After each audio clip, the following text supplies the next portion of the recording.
That's a pain in the neck. All right, I believe it's 6 o'clock, so I'd like to call this meeting to order. In accordance with South Carolina Code of Laws, 1985, Section 30-4-80-E, the following have been notified of the time, the place, the agenda of this meeting: the Herald, Charlotte Observer, CN2, and WRHI. If I could ask you all to please join me in a moment of silence.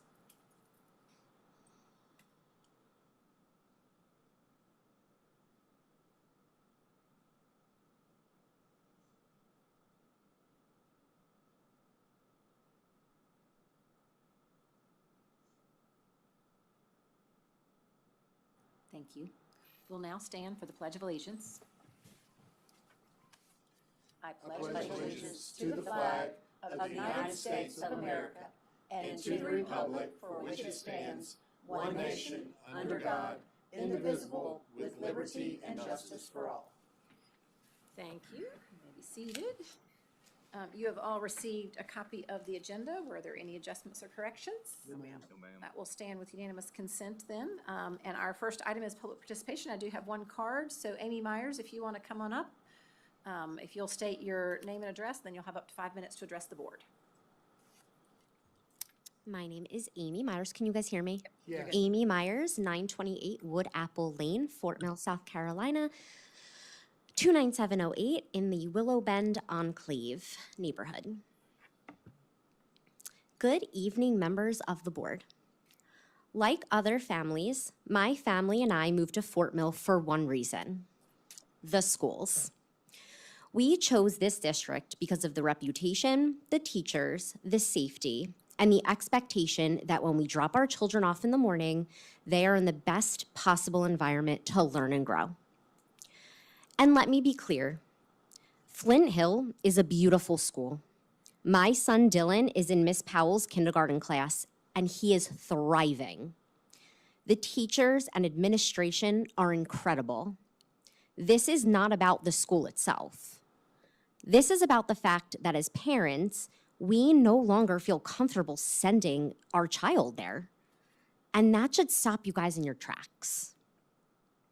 Because like parents at other schools in this district, we should feel good about sending our kids to school. Not anxious, not questioning, not wondering what's waiting for us down the road. Parents are not teachers. My husband and I are not going to homeschool. We rely on you to make sure that our children are safe, and right now, they're not. This facility is still operating with toxic chemicals on site.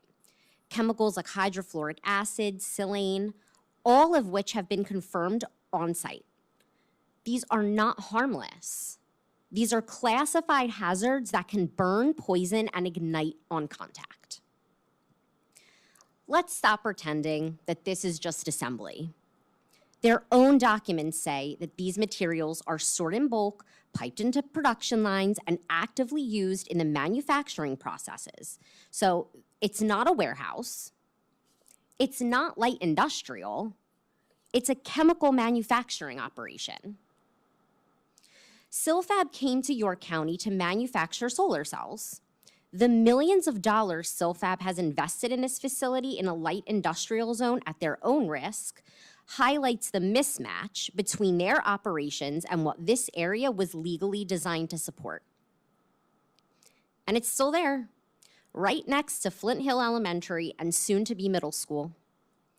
You passed a resolution, you acknowledge the risk, but nothing has changed. And then we had the incident on March 5th, a chemical spill that resulted in nothing short of chaos. Parents were confused, students were confused, staff were confused. So I have to ask you directly, what is the school board's emergency plan?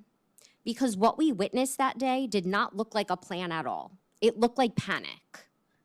You told us you had an emergency plan at the beginning of the school year. So was it the district's emergency plan to close the school the next day? Was it the plan to make that day up on Memorial Day or June 1st? Is that truly the best we can do for the almost 1,000 children sitting next to a chemical facility? If this is the response to one incident, what happens during the next one, or one that's worse? Our children's education is being impacted by Silfab, and the parents in this town do not take that lightly. So I'm asking you again, what's the next step? Because acknowledging risk without action is not leadership, it's a failure to act. You have a duty to protect the students, not just recognize danger, but remove it. As so many others before me have said, please push harder, use your voice. Demand action or take legal action yourselves. Escalate this beyond statements and into results for these kids. Because until those chemicals are gone, the danger remains. And parents like me are left weighing a question no district should ever force on its families, whether to keep believing in your leadership or to take our children's safety into our own hands. We should not have to choose, but right now we do. Thank you. Thank you. All right. We've got, I think, a probably lengthy topic to discuss the 26-27 budget. Ms. Lordo? Thank you. We do have a good bit of information to cover tonight, but this is our opportunity to, for the first time, roll out to you the administration's recommendation for the 2026-2027 budget. Keep in mind that this is April 14th, so we are still relatively early in the state budget process, and I'll speak to that in a little more detail.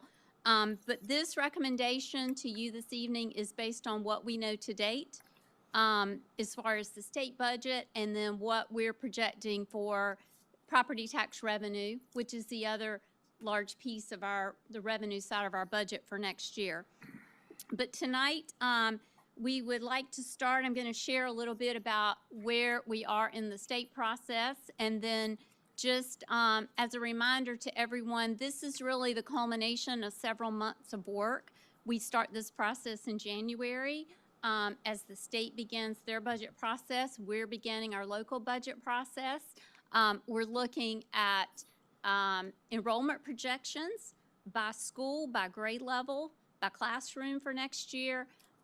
We're looking at all of the requests. We have in-person meetings with the principals, and those are very beneficial for us. I think we have great dialogue, and I have already received by that time their written request for budget items for next year, but it's a chance to really hear their side of what happened at their school, how they got to the point of prioritizing. And so we do value those meetings that we have face-to-face with principals and department heads. Those are held in March, and then as a cabinet and senior leadership working with the superintendent, we really start talking about what do we think based on those meetings are the priorities for next year. What are the things that we want to bring to you as the priorities, and that's what I'm presenting tonight, is where we are after all those discussions. And they'll tell you we have a lot of back and forth, and a lot of it is me going back to them saying, I don't think we can do all this. You know, what are the really highest needs to get us to this point this evening? But I'm going to start by just giving you kind of an update of where the state is. Now, the driver of our budget is teacher pay for next year, and has been the culture here in Fort Mill. And we base our teacher pay on what the state does with the state minimum teacher salary schedule. And right now, and I think this will be the final number, the state is proposing a $2,000 increase per cell to the state minimum teacher pay scale. This was Governor McMaster's proposal, as well as Superintendent Ellen Weaver. And what they were wanting to do was to get the state minimum teacher pay over $50,000. So they proposed an increase from $48,500 to $50,500. We are already at a higher amount at $52,500 is our starting beginning teacher pay with a bachelor's degree. But we are proposing to also incorporate the $2,000 increase across all of our teacher pay scales, our steps, and cells. And so we would have a starting pay of $54,500. So that is our number one funding priority in this budget plan. The the state budget has gone through House Ways and Means and the full House. It went through the Senate Finance Committee last week. It is my understanding that there are no significant changes in the level of funding. There are some changes that you may have seen on the SCASA information that went out as far as House and Senate differences, but I have confirmed that they are just pulling it together in different ways from different state funding line items, but the overall pot of money, let's call it, for the state aid to classroom allocations are consistent between the House and the Senate finance versions. I was worried, to be honest, when I first saw that, and so I reached out to see what the expectation is, but I'm told that it is consistent. This budget is based on the House Ways and Means allocations. Those are the ones we've received to date. The state did not update when the House passed the budget, but they will update again with I talked to a state representative today, they will update again with the Senate and with the 135-day, and then with the final counts. So we are probably 2 or 3 different versions of final allocations down the road. I don't think that we are still finalizing our 135-day submission. I don't think ours is going to significantly change from our 45th day, but remember, now that we're in a proportionate share formula, we don't know what happened with other districts and how that can affect us. So those are just some things that I'm sharing with you that we're watching, as well as what's going to happen when the allocations come back out, the next go-round of allocations. Before we get into our numbers, I will share that, interestingly enough, we have an OEC, or Old English Consortium, legislative breakfast meeting this Friday that we have invited all of our local legislative delegate members to attend, and our superintendents will attend, and our CFOs will attend. And Fort Mill, we are the host district for this event. So as we were working with Tony Hemingway, who's the director of the OEC now, and planning, we wanted funding to be a main topic for this time of year. And so we invited 2 representatives from the State Department Finance group that actually do that massive spreadsheet calculation of the allocations to come, because I said, I really feel like the districts need to understand this better, as well as the legislators, on how do you actually take what the state passes in the budget and then incorporate it into this spreadsheet.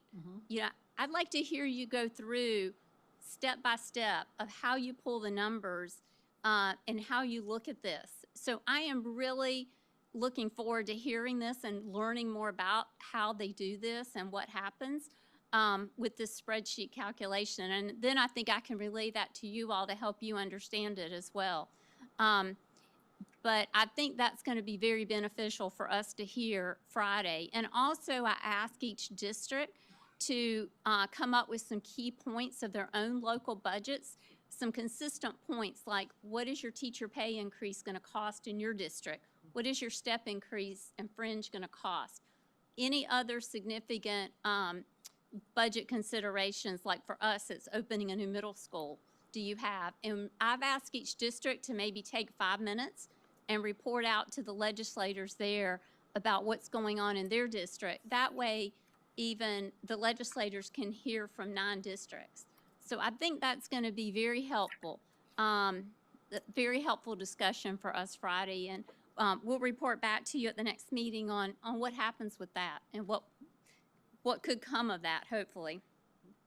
But as I said, we began our process in January, and I always like to reiterate that the schools and the departments submit their request, but I can tell you that it's very thought out, and they do have some wish list items, but they're all things that I believe that you would agree would be very beneficial for our students and in serving our students and continuing our academic excellence. But unfortunately, You saw the full detail list of the request. It was in excess of $26 million.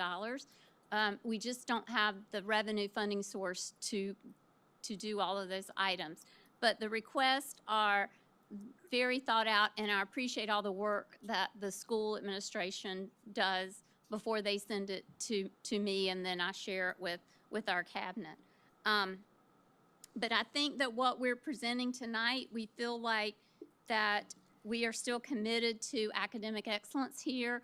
We're still committed to this community, and really, how do we use our dollars in the best way to serve our students? And I feel like this budget meets that calling in what we're presenting to you. So I'm going to get started by I like to also reiterate, when we look at this, what are our goals in the budget process? We want a balanced budget. We don't want to be having to use fund balance in our budget. We want to focus on recruiting and retaining staff. Funding our positions is always a top priority for us. We want to maintain reasonable class sizes. We always look at, are we going to have to let those go up slightly? What position are we in versus what we need this year based on what we added to the budget last year? And then we always want to stay in compliance with state and federal regulations. And some of that drives some of the things that you'll see that we have put in as requests for next year is to stay in compliance with state and federal regulations.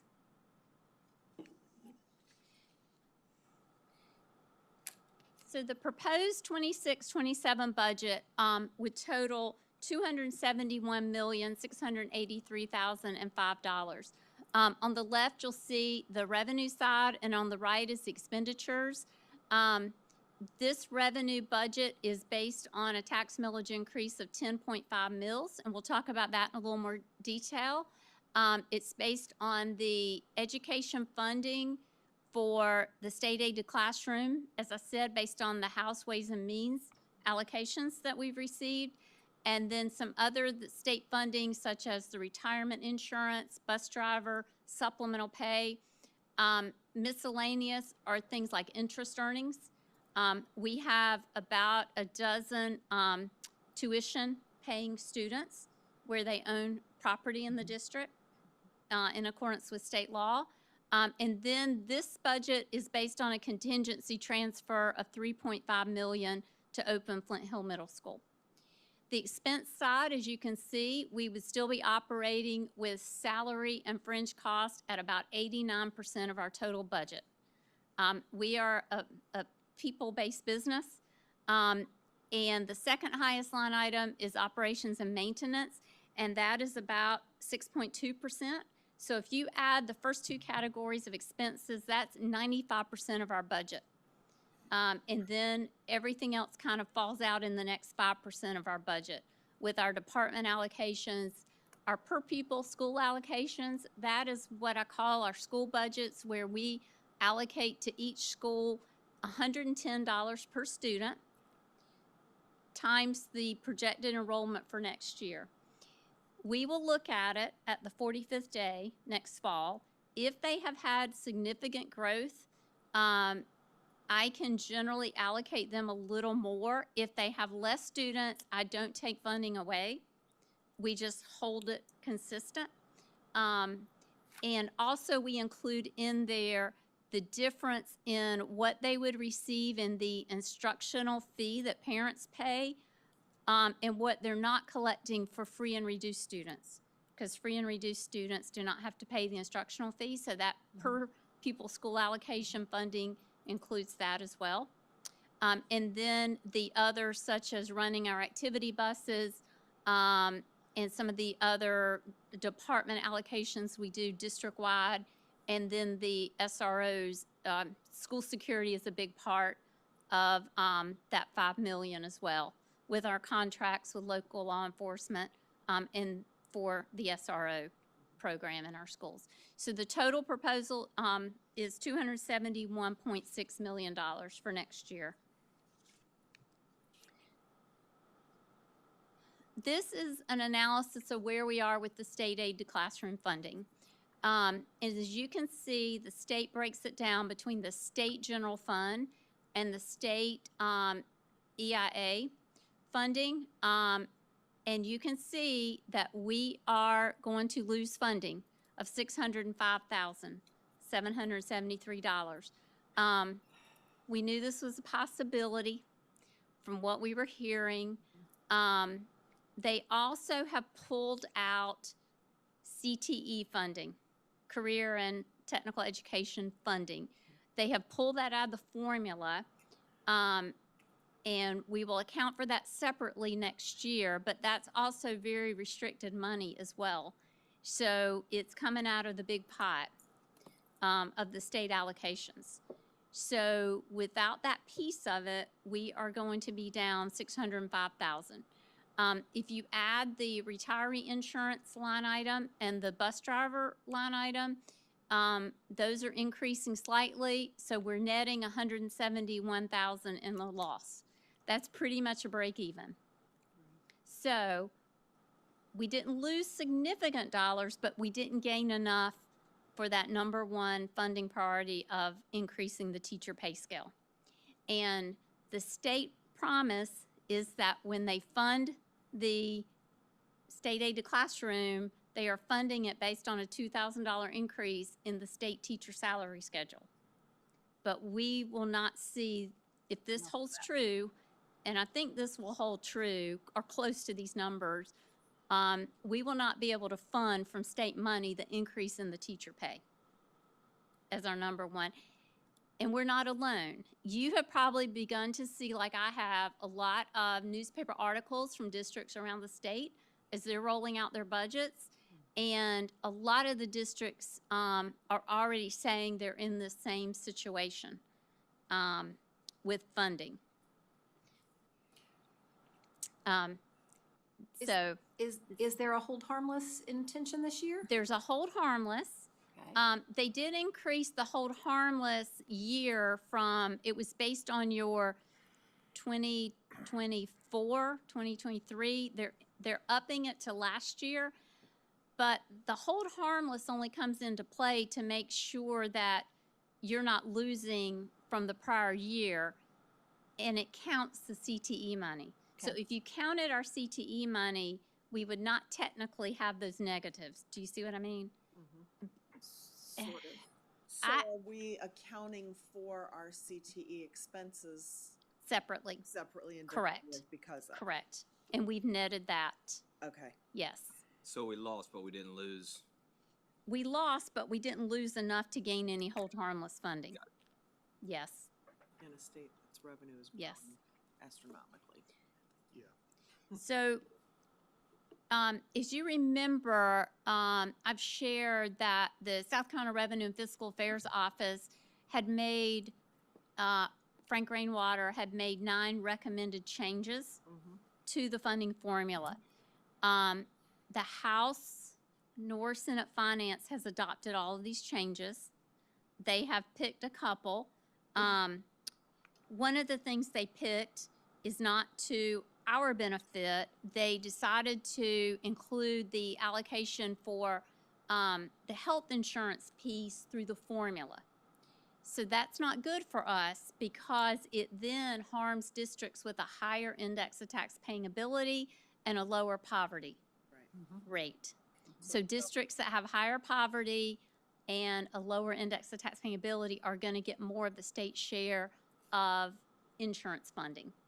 So that was one that they did select. Even though their cost is no higher, because it's still across the board, whether it's you, it's Gray, or it's Donna, you're all paying the same. We're paying the same per person. Correct. It's the proportionate share is the problem. When it goes into the formula Right. and it becomes part of the proportionate share. Then a poverty weighting of 1.5 means more of everything goes to the district that has more of the poverty at 1.5. Correct, correct. We had asked that the charter schools come out of the formula. They have not come out of the formula.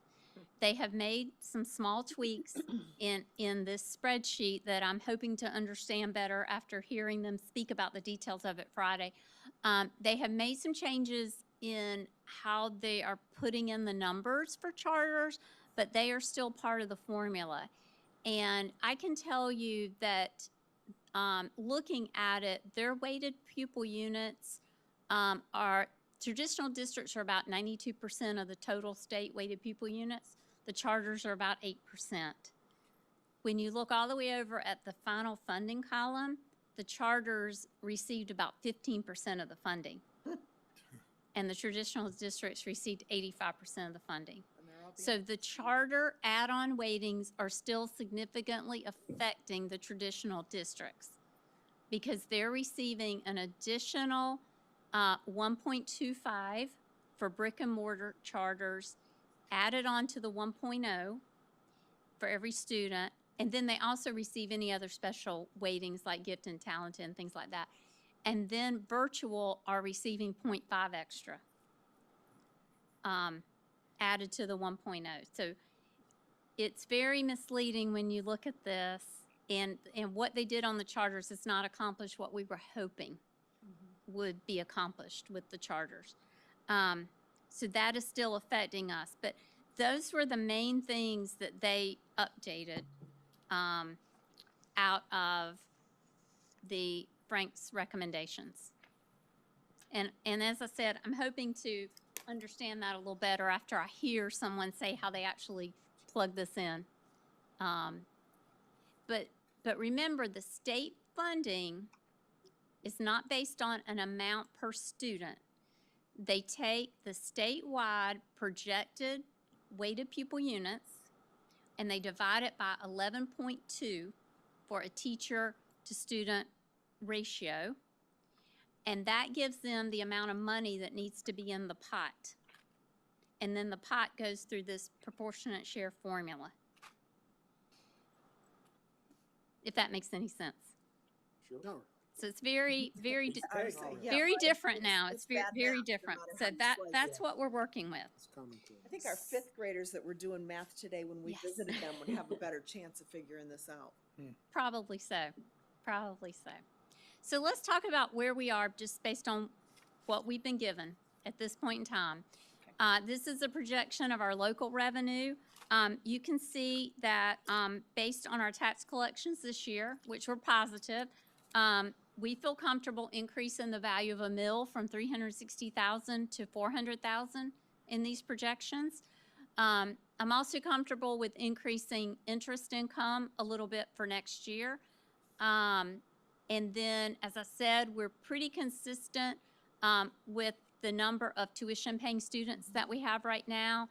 And then our rentals on here, this is not our facility rental, but this is where we have some cell tower rentals, as you recall, that we include in our general fund.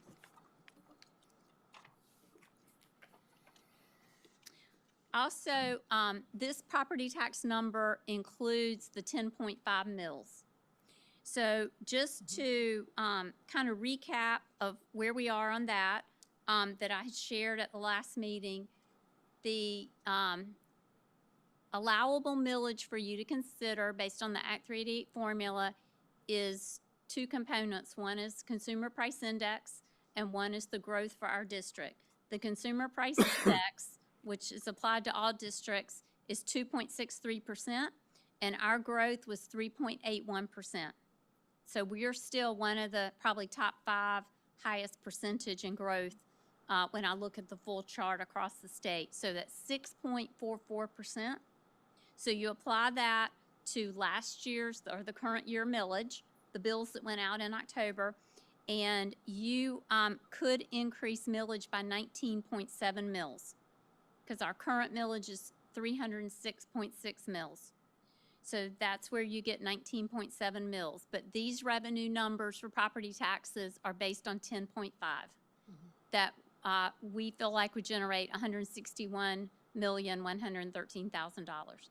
So our total local revenue projection would be an increase of $15,867,000 in this budget plan for next year.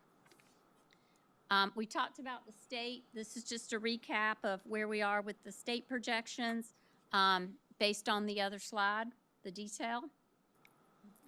And then, we have a tiny bit of federal funding that comes through here for junior ROTC. We don't have any updates on any changes to that yet, so I have kept it at the same budget line item.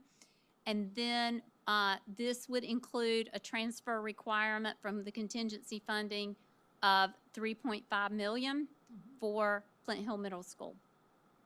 This is based on a student enrollment projection from Dr. Holden of 18,818 students for next year.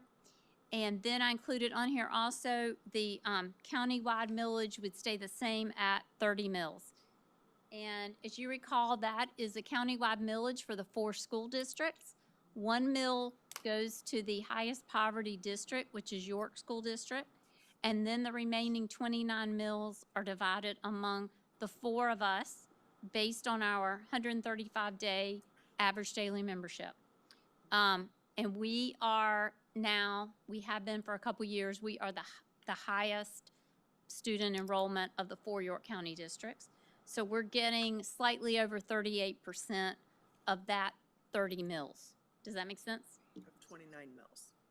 Oh, the 29, thank you. After 1 goes to York. Any questions on the revenue before we start talking about the expenditures? Yeah, I got I got a few. I'm just gonna Okay, continue sure. where you started. So we've got a breakfast coming up Yes, with the legislators. yes, Friday morning. You said they've been invited. They've been invited. Have they like RSVP'd? They have RSVP, but not directly to us, Tony, to OEC. to OEC. We don't know. We don't Okay. know, yeah. Okay. But we can report back at the next meeting or share that after Friday who attended. Because it's not just our legislators. Yeah, There's 9 districts. Right. There are the 4 York County districts, Lancaster, Chester, Chesterfield, Kershaw, Fairfield. I think So that's at 9. least Lancaster, one Shillings. member Yeah. of that collective sits on the House Ways and Means Committee, and that's Brandon Newton. Brandon Newton does. And what's the overall goal for this breakfast? The overall goal, we had a meeting in the fall. Last year, we only did this once, and this year, the superintendents decided they wanted to do it twice. So we held one in the fall, and it was very well attended.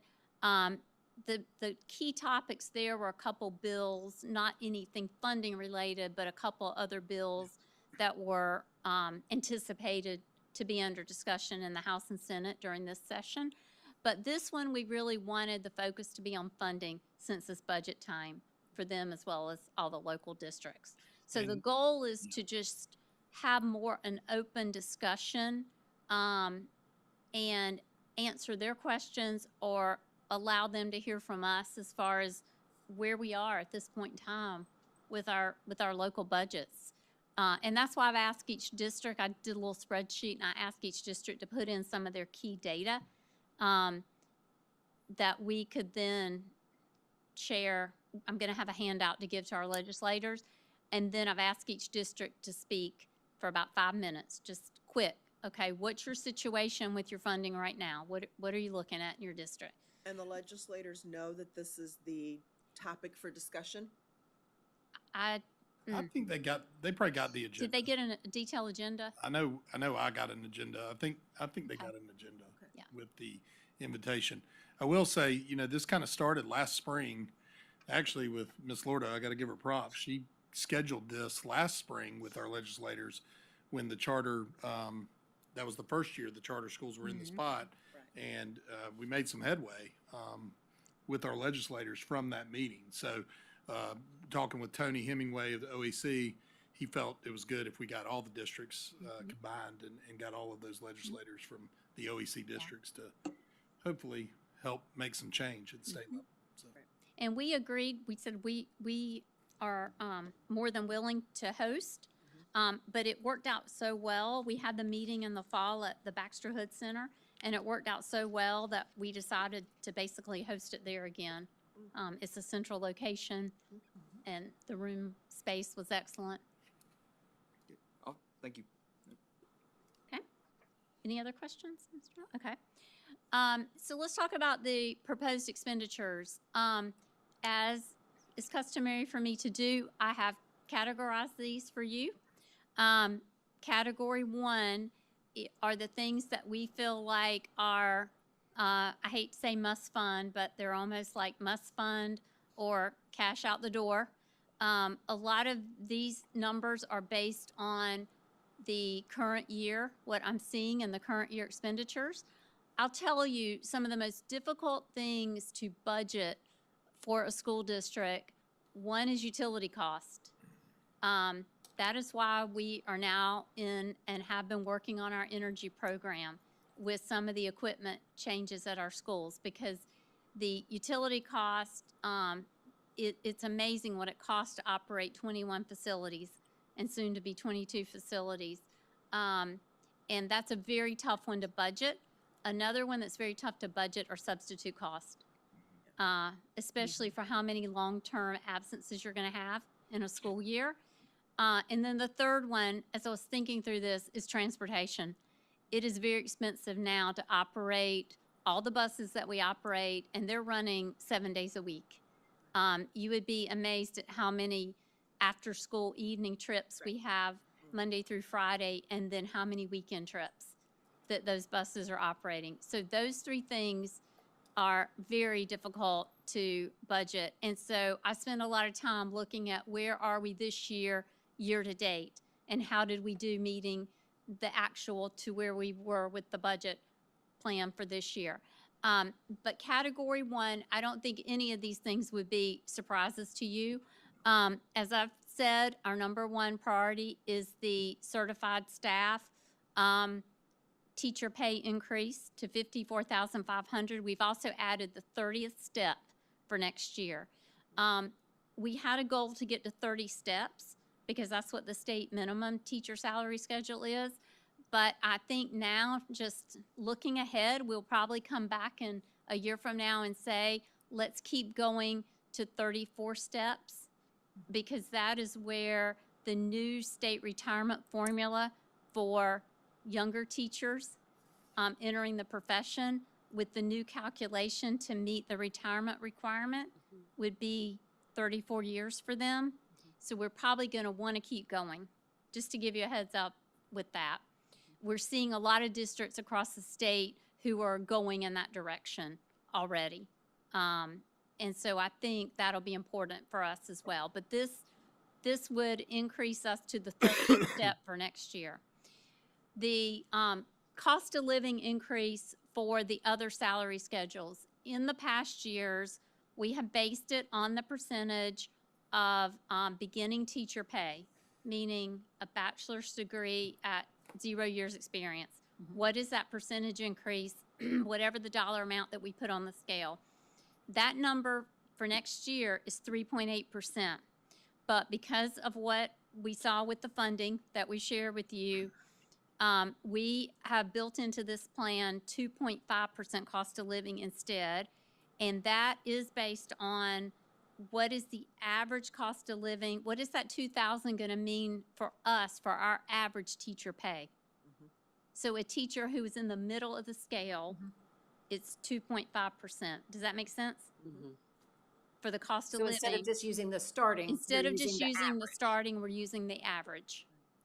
And so we've applied the 2.5% across all of our salary schedules, as we've done in the past, based on the teacher pay scale. The next item is new classroom teachers.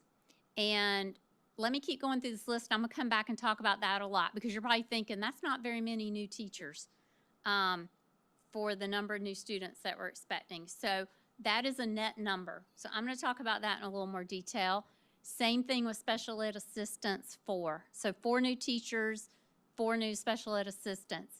The next one, we've had some discussion about what this new parental leave bill would cost us. And as I said, it's hard to estimate those sub costs until you go through some of those cycles and see what's really happening. but we tracked some of our increase in sub costs to, we have a code for parental leave, and that's where that number exactly comes from. And is it 12 weeks now? It's 6 weeks. Additional. It's 6 weeks paid, Right, paid.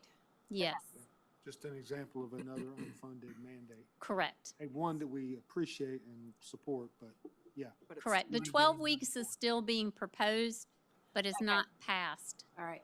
I thought I'd read something about that. Okay. So it could happen, and that's why even more important that we at least get our budget to what we're seeing as the actual cost for next year. The next one is the opening of Flint Hill Middle. I shared with you before it was going to be slightly over $5 million, and it is. And those are the closest numbers that we have right now. And I broke it down by it's 44 positions. So 44 FTEs. There's 46, but as you recall, we funded the principal and the bookkeeper in this year's budget. So it's 44 additional positions. And then the non-position costs such as security, utilities, subs, all of those kind of things are in that 766,000. And then the next line item is the additional $110 for the estimated new students. The technology increases, these are for existing contracts based on students, based on teachers, those type of inflationary increases. The next grouping is for maintenance. I spent a lot of time looking at our utility costs this year, our cleaning, our repairs, supplies, and our communications expenses. And those are based on actuals for this year related to maintaining 21 facilities for next year. And then transportation. You all know gas has gone up. The supplies purchase services is for the new contract that we have. We have a new, much enhanced GPS tracking system for the buses, camera system. And this is building that into the recurring budget. So those are our priority one items. So is $16 million. That can be covered with the 8 mills. And I think that is a nice matchup because remember the 8 mills is the consumer price index. It's the inflationary piece of the allowable millage from the Act 388 formula. So the 8 CPI mills would cover priority one items. Does that make sense? Yes, ma'am. Okay. So let me keep going through the list, and then we'll come back and get to all of your questions, and we can discuss some of these items in more detail, if that's okay. As you'll notice, I put in some additional information. I'm not going to go through all the detail on this, but you all had asked as a board that we tie all of the new requests to the strategic plan for next year. So I went through and we have identified the portion of the strategic plan that matches to every budget request on all categories. So I hope that was helpful as you reviewed this information. I love it. It's like Okay. having the learning objective on the board. Very well. The next group of items, category 2 and 3, this would round out our 10.5 mil recommendation. So we are recommending as administration the $271 million budget, which covers category 1 and these 2 additional categories, category 2 and 3. So our category 2 priorities are an additional ESOL teacher. They asked for 2. I talked them down to 1. But that was a priority for curriculum. They said, please, can you put the ESOL teacher high on the list? The second item is related to losing federal funds, which you've heard us say that many times before. This is our inclusion support coach who is partially paid out of federal funds that the last couple years we have anticipated that those would no longer be funded, but in the very end they've come through.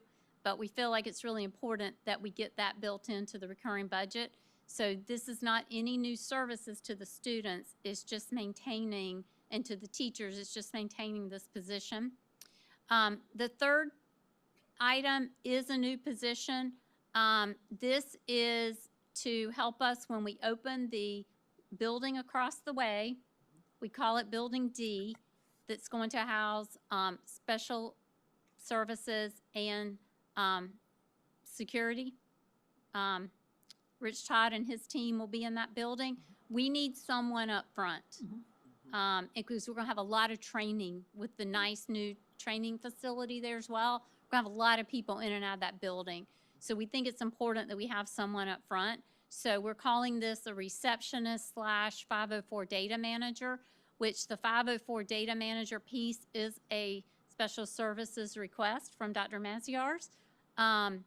And that's been on her list, I recall it, for a couple years. But we felt like that would tie in well with what that person would do, in addition to helping direct people and answering the phone, but also have that piece of job responsibility over there. The next one is a district webmaster, and I'll come back and speak to some details because several of you have asked about that, of why we think that is a priority 2 item. And then the last 2 are increasing some department budgets. One is for HR. Background checks are expensive, and we are continuing to see those increasing, and they're very important that we do background checks, not only on our employees, but our school volunteers. And then the last one is for our Granicus, our new online FOIA program. And I can speak to some more details on that one.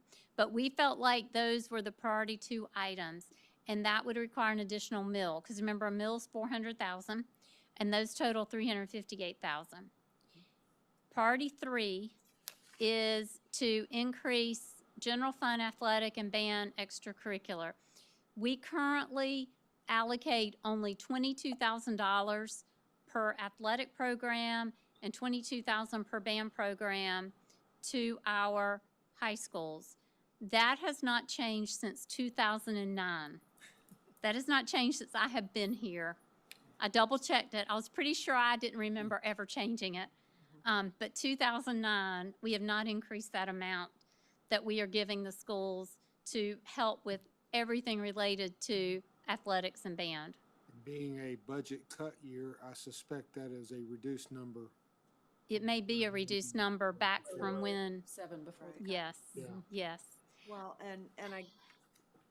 my question I guess I would have with that, we have a whole lot more that goes on at the high school level than just band and athletics. You've got fine arts that performs, whether it's musicals or it's chorus or it's, some of the special brass sections, so to speak.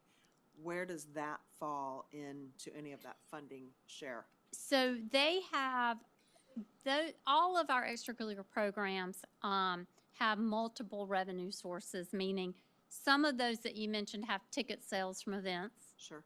Some of those we're covering these coaching or the band director stipends. We had a lot of discussion about that last year Right. when you approved increase in the fee. So the stipends and the transportation gets covered from that. And then the schools have ability within their activity funds to do some reallocation from whatever sources they have in their activity funds. Could be parking lot fees. So it's at the discretion of each school? It's the discretion of each school. Okay. So that is why the general fund for all these years has only given them $22,000. But they requested, and I know that I've had a lot of discussion over the past year with all of the band programs. I know Corey's had a lot of discussion with athletic programs, and just all of the cost have increased just to operate these. And so they asked us to consider helping them a little bit with that. And so their proposal, they asked us to increase it to $50,000. So that's where I came up with it costs 56,000 per school times 3 high schools. That's 168,000 for that item. The next item is an additional middle school athletic trainer. Just to remind everyone, we have a wonderful partnership with Atrium Health that funds the athletic trainers at our high schools. And last year, we added 2, or we may have had 2 years, 2 middle school athletic trainers. But they have to cover 6 middle schools. So they have to cover the events at 6 middle schools and soon to be 7 middle schools.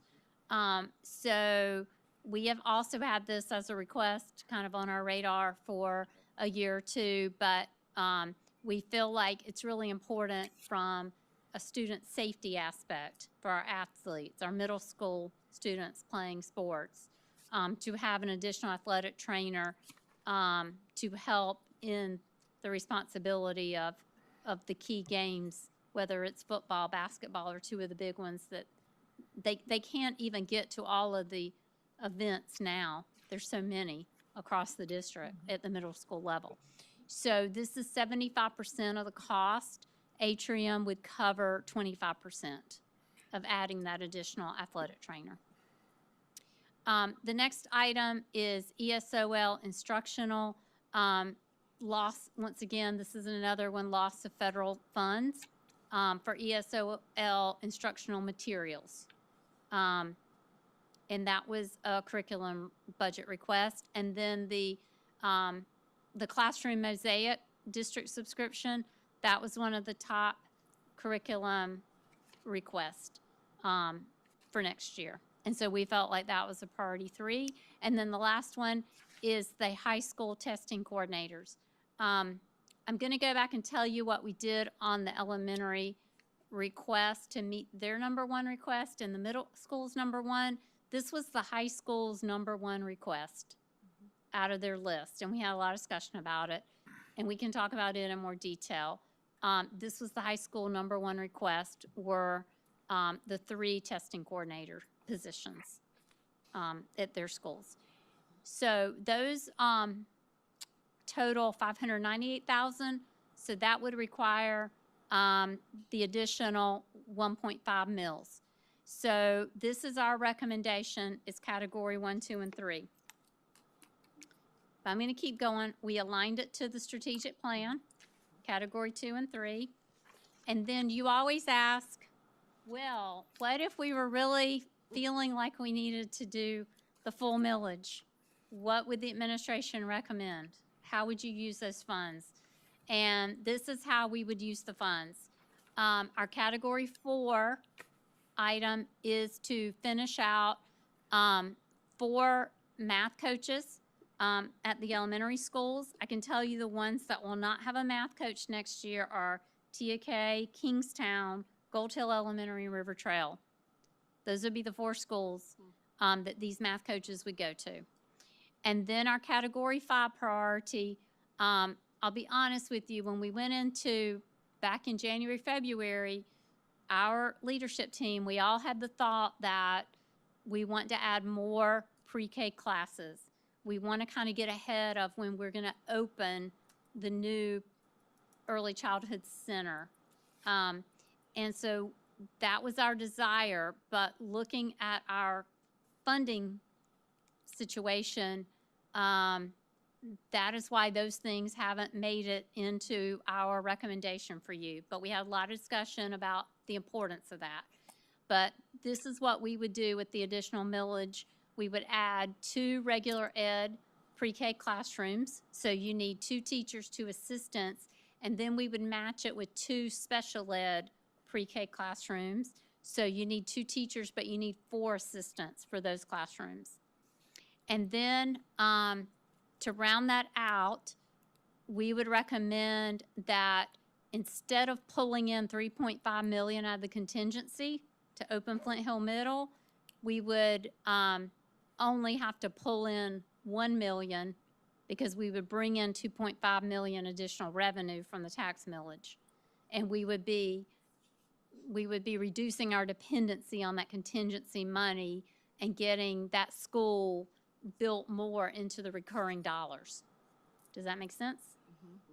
So instead of adding a lot of other items, I think it's important that we would use the rest of that tax millage to help us with the situation of opening that middle school next year and going forward. And we tied those items to the strategic plan. So the last thing before I get to your questions is the contingency reserve. I like to give you an update on that. We started this year at $5,274,000. We have spent a small amount on legal fees. We have paid our $50,000 annual fee to York County for actually doing the work on permits and the impact fee collections. And then we have paid $96,953 to Citadel Environmental for the air quality monitoring contract. And if you recall, in our current year budget, we had budgeted $2 million to come to the general fund. So that's coming out of that. But I feel like based on where we are with tax collections this year and where we're going to end June, I'm going to come to you and say, let's move 3.5 million to contingency. So that would put us back at 6.6 million. So if you decide not to increase the tax millage, we would pull it from the 6.6 million. We would pull the 3.5 back in this budget plan. Can you repeat that? Okay, so the budget plan that we're presenting that covers category 1, 2, and 3 only requires a 10.5 mil tax increase. If you did more of a tax increase, we would have the ability to not have to pull in 3.5 million on the revenue side to make that budget balance. But if you decide not to do the additional tax millage, but you fund categories 1, 2, and 3, I think at year end, this June, you're going to be able to approve 3.5 million to go over to the contingency to add to it. And then we could use that for next year for Flint Hill. It's somewhat a coincidence that it's exactly the same amount. It works well that we had positive tax revenue and we can hold it and we can use it toward helping us with the budget next year, but it's one-time money. So then the next year, we would have to know, okay, any new revenue, we've got to make up this 3.5 million. Well, we'd have 3 million, give or take. We'd have 3 million left. Right. Correct. So we would be okay. We can make that work. Right. Does that make sense?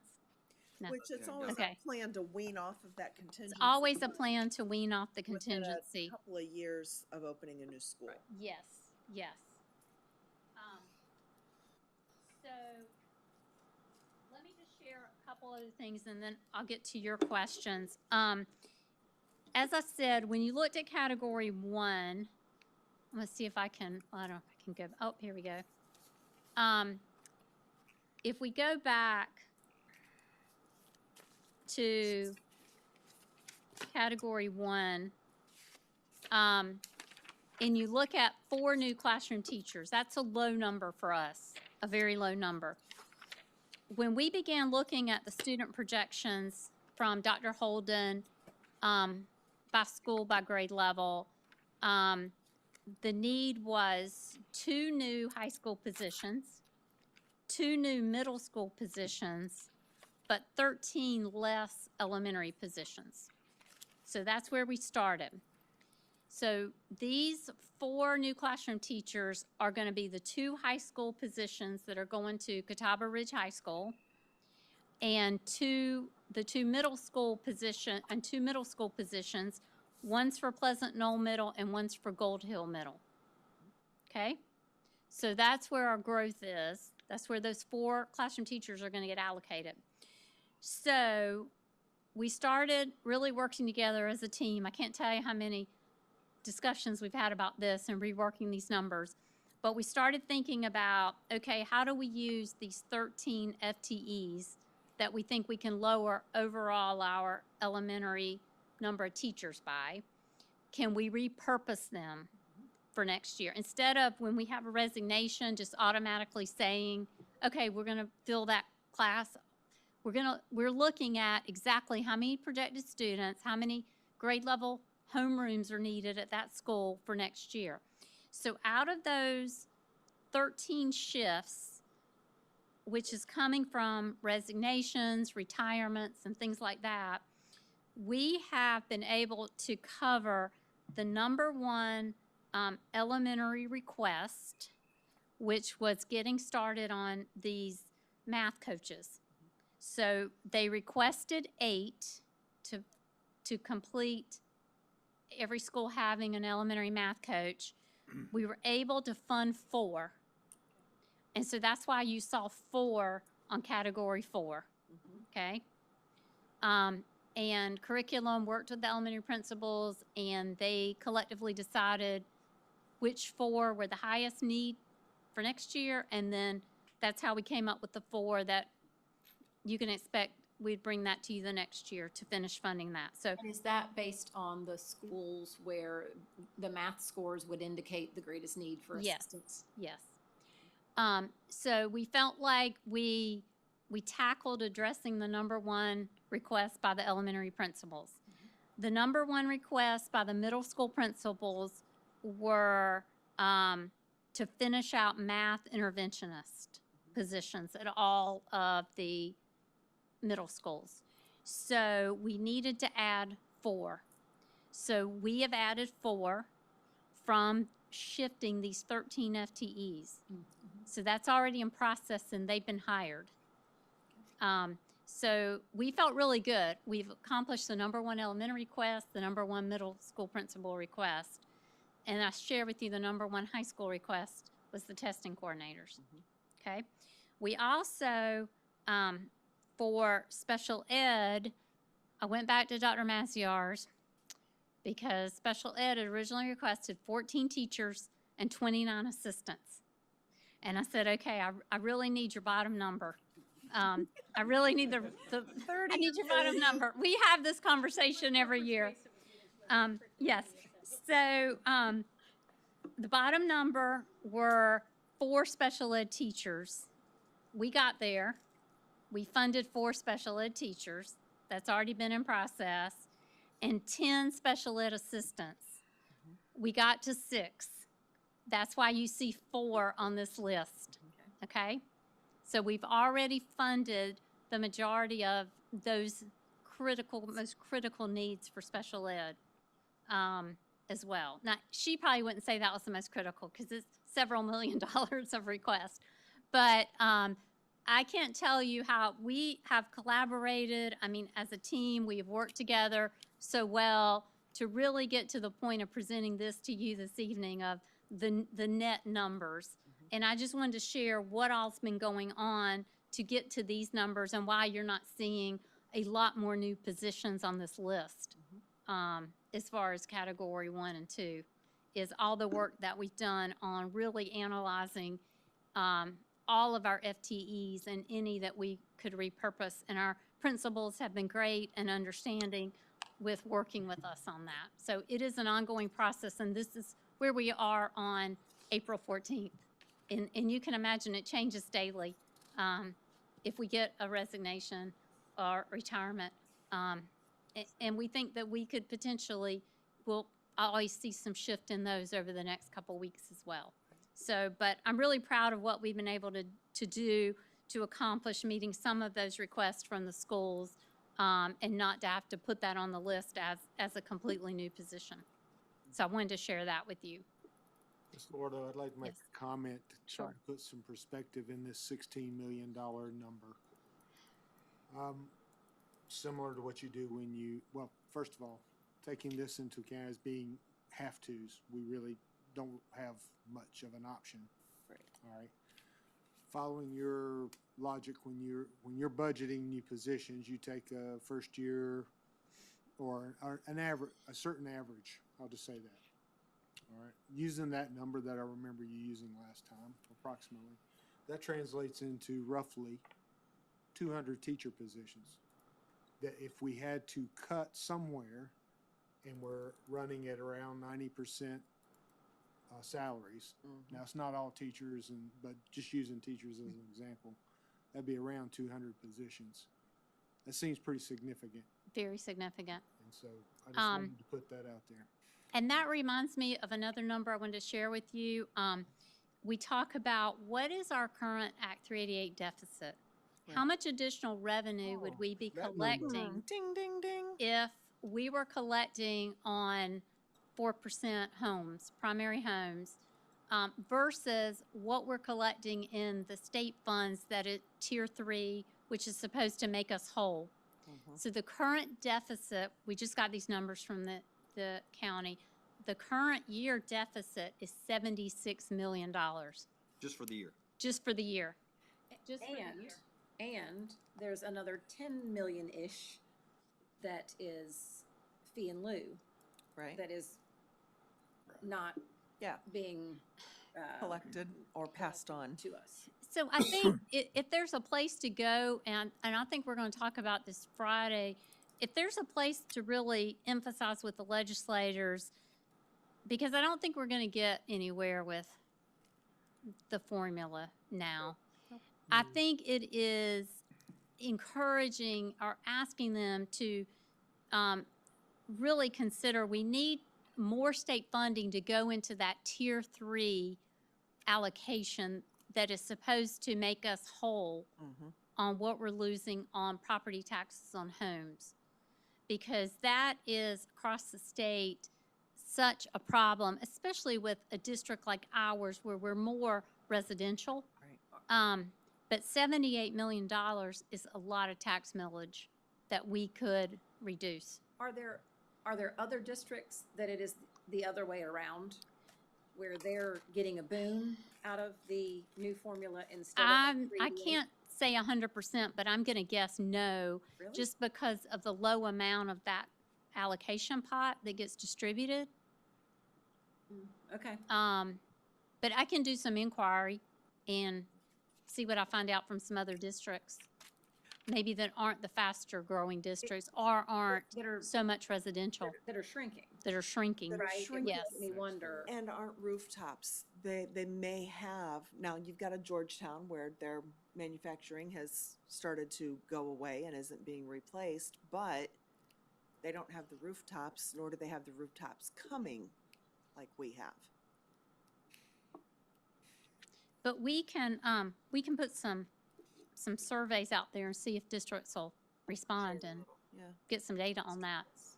Well, and I think it's, to your point about 200 teachers, 200 positions, I think it's important to recognize, and I don't want you guys to like throw numbers and stick things to the walls, but I would wager to guess that we've probably got a good bit of a lineup still of students that need evaluated for interventions and services and new students that have come in that need extra help and so on and so forth. That's more than a classroom teacher. That Yes. takes extra other people, that takes multiple people. In some cases, we saw it today where we're in a special ed classroom and you've literally got to have one-on-one aides for students that have those needs and whatnot. And contrary to popular belief, that requires headcount and manpower. And that requires dollars. It's not always about just a classroom teacher, and I say just in jest, but it's not just a classroom teacher because there's so much other that has to be done on the backside that isn't seen with that touch in a classroom. Leanne, Yes, I can ask my question? sure. Okay. First one is, are the 766,000 operational expenses based on actual quotes or estimates? For Flint Hill Middle, Yes. those are based on estimates, but estimates that are based on our other 6 middle schools. Okay. In as far as I mentioned, insurance, utilities, and cleaning. I looked at an average of what our other 6 middle schools are incurring and used those numbers. The certified salary increase is 5.47 million. Yes. How does our starting salary compare to neighboring districts? I think we are, I hate to say we're at the top because I don't think we're absolutely number one anymore, but as just a reminder to those watching, 2 years ago, we did a complete restructure of our teacher salary scale to where before we were more aligned with the state in that the state had very small increases for a teacher from year 0 to year 5, and then they would bump up, and then they would kind of go level, very small increases, and then they would bump up.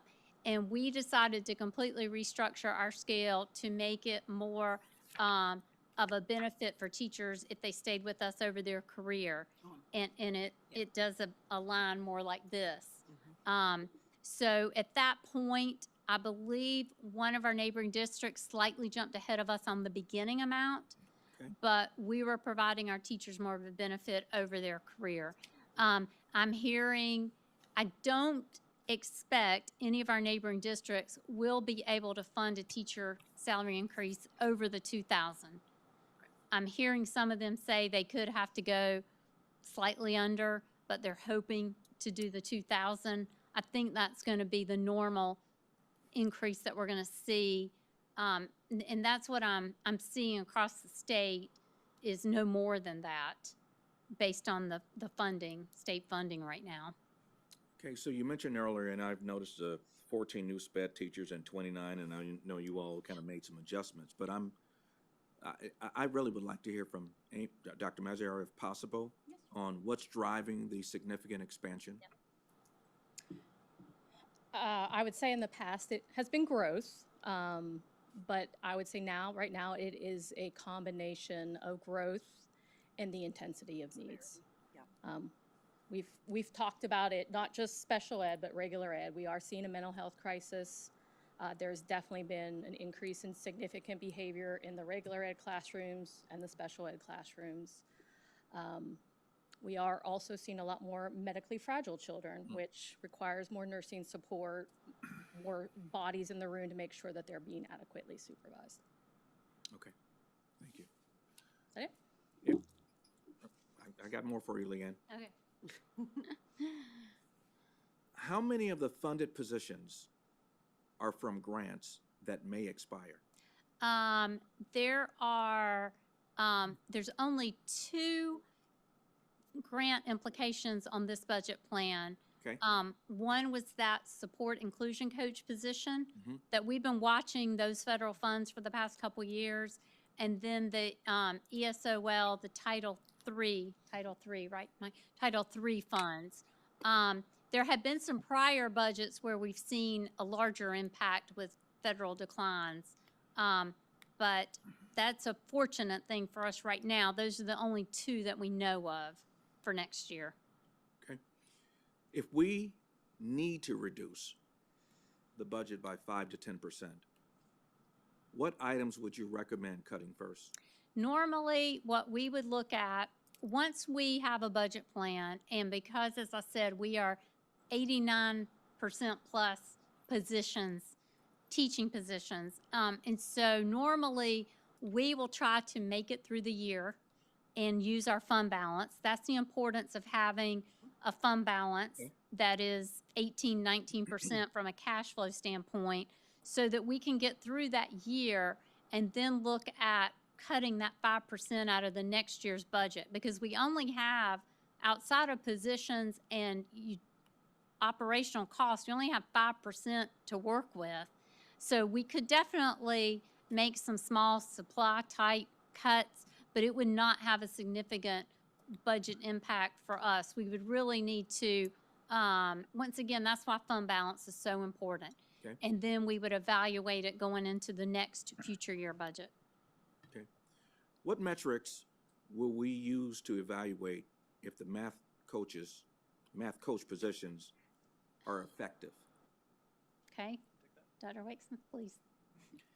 I think the first thing is always looking at our standardized test scores. Specifically, if you're referring to the coaches or the interventionists, it's a little bit different. So our coaches are more so working with the teachers to help them with their tier 1 and tier 2 instruction. Okay. The middle school, the math interventionist last year at Banks Trail Middle School, we had one that was Title I funded, and they saw an 8% increase in their SC Ready math scores, which is a huge increase. So that's why we are in the process of expanding those to the other schools. So I think it's looking at our test scores is always the kind of the gold standard. Our math scores went up 1.3%, grades 3 through 8.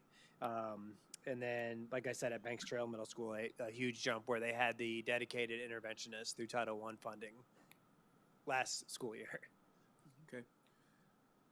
How does the pre-K expansion of those 4 FTEs align with state requirements and community need?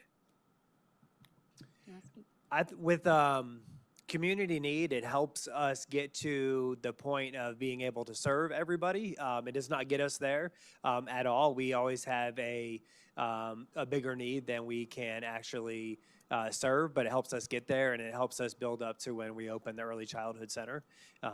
So it's kind of an interim step to get us there. It's still not going to meet the overall need, but it would certainly help get us closer to meeting the overall need.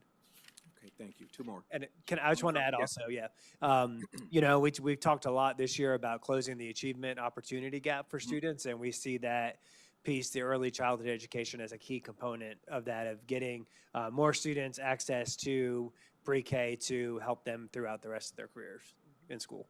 Thank you so much. Next 2 questions are more of a risk assessment. Are there any deferred maintenance costs not in this budget that could become emergencies? I'm going to say that's always a possibility, but that is one thing that, in having you approve the most recent 8% bond issue, Okay. we tried to build into that plan anything that we felt like was going to be an emergency or a definite need to do maintenance capital-wise at our facilities over the next 12 to 18 months. But certainly, things could come up that we could have to bring you for consideration. Okay. How dependent is this budget on maintaining current student enrollment levels? I think that it is now less dependent than it used to be under the prior funding formula, where we were receiving X amount in state funding per pupil. That budget was very dependent on meeting those student enrollment numbers.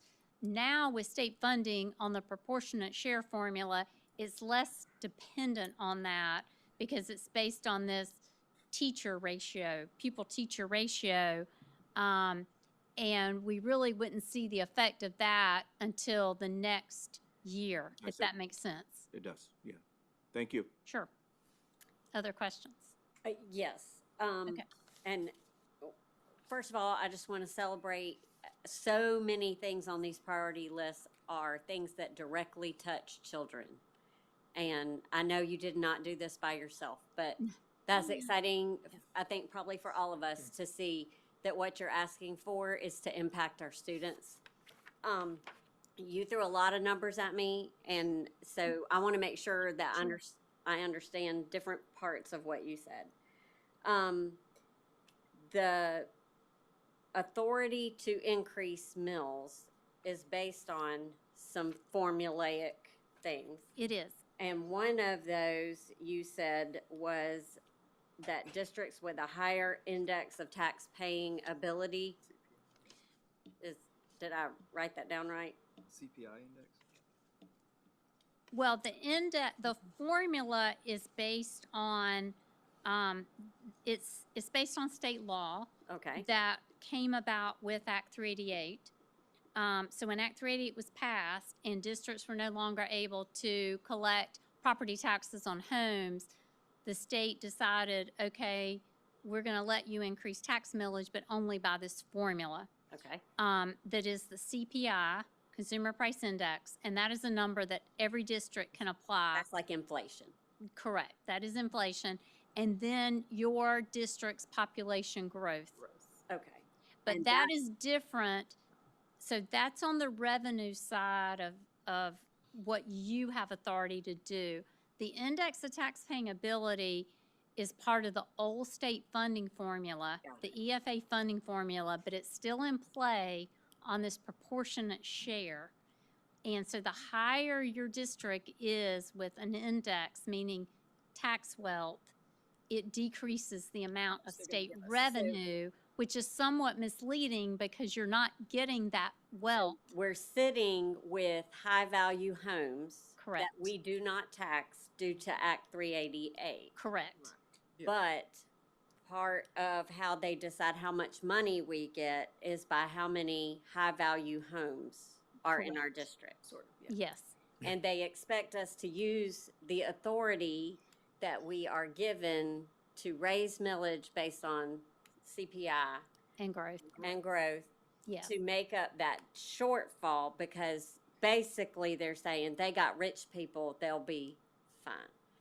And it really impacts the The bars, business. the small business Right. owners, you know. Right. And that is why it is hard for businesses to be in Fort Mill, even though they want to be. Correct. And we understand the burden that this places on businesses, and we appreciate their support of the school district. But again, this budget is so many things that directly touch students. Correct. So to say no to these things, and now that you've put what goal we're having to turn our back on, Correct. that's where this mess Yes. is. Okay, And thank the only you. thing I would sort of clarify or dispute one little point is, we could be building really small homes. And, because the extra part is about the growth. It's about how many homes we're building. Now, we happen to be building really nice homes generally, but that's not in the equation in terms of the maximum millage available, right? Right? But even a Correct. really small home in Fort Mill right Oh, I now know, I'm just saying. Yeah. is But even if we were making starter homes left and right, if we're making a bunch of them, we have a greater ability to increase Yes. regardless of the size or the cost of that house. But that's where I think if you were going to reach out to our legislative delegation members, I think we really need to emphasize that point to them in that what is the gap now become in what we would be collecting Right. and what we are how we're making it collecting, up. and it's not being made up anywhere close. We would just take a little bit of Yeah. an increase in Well, we that. wouldn't That have, would be amazing. we wouldn't have amazing. the millage rates that we have, Correct. Right. right? Correct. We wouldn't need the millage rates that we have. Correct. And I remember we have said that in prior years, that we would be okay if they put more state funding in and had a requirement that we did reduce our millage by a certain percentage. So long as their requirement is not in excess Correct. of Yes. a dollar. Yes. But that's where I think as a state and collectively school districts have to really start putting that information out there and trying to get some assistance with that gap Okay, in funding. that helps me. Does that help? It does. It Okay. helps me understand it. And then I am sure, it sounds like y'all tussled a lot on where things went on the priority list. However, for the last 2 years, I have seen that it is extremely expensive to open a building, a school building here.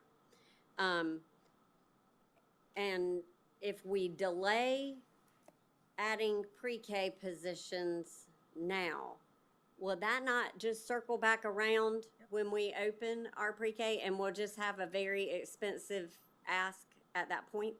Yes, We'll be taking it out of contingency. we will. Yes. And that's children that we're not serving that are perhaps some of the most vulnerable that Oh. need to be served. Agreed. I'm all about Yeah. getting them early. And that was our plan. I mean, early on, we thought this would be our goal, is to, instead of getting hit with all of those teaching positions that we would have to add, because we wouldn't be moving those teachers from somewhere else. Right. But if we could gradually start adding some pre-K classes, that would help us from a budget standpoint, as well as certainly serving those additional students Remind early. me, are we funded now for pre-K students? No. We still are We're- not funded by the Well, state. we did get some additional CERDEP. We were able to add one class Right. Okay, at Riverview. And But- that's paid for by the state. Correct. but essentially these additional, if we added these additional 4 classrooms. Yes. That would be 100% funded by the local side of things. Correct. Because is there not something in the legislature about They keep funding talking 4K about it. again for everybody? All they do is talk about it. Okay. I'm not hearing anything Okay. during this session. I Alright. mean, there were 17 of us, 17 districts who were short on CERDEP funding. And so that was corrected a couple years ago. Mhm. And the 17 of us got additional funding, so we were able to add a class. But I've not heard a lot about that About since. 4K in a while. Have Yeah. anybody heard anything? I haven't. I didn't think it was even 17. I thought we were one of just a single digits of Of district. districts that were not funded for. And it could have been they had added some that I wasn't aware, some districts got added, but we were at the very end. Okay.